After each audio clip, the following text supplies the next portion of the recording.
Do you know what cholesterol really does in your body? Most people think cholesterol is always bad, but the truth is your body actually needs it. Cholesterol helps build cells and produces important hormones. But here's the problem. Too much of it becomes dangerous.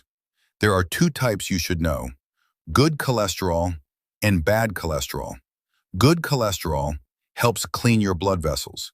It carries excess fat away and brings it back to your liver. But bad cholesterol does the opposite. It sticks to your artery walls and slowly builds up over time. This buildup is called plaque, and as it grows, your blood vessels become narrower.